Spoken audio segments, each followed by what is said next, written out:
how to copy your playlist link on Deezer mobile. Hello guys, in today's video I'm gonna show you how to copy your playlist link on Deezer mobile. First then open Deezer and now just click favorites here and then click playlists, and here just select any playlist you want, like this one here.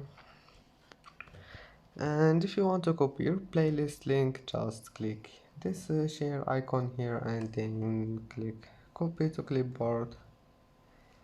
And now your playlist link have been copied, then just go back. That's it. That's how to copy your playlist link.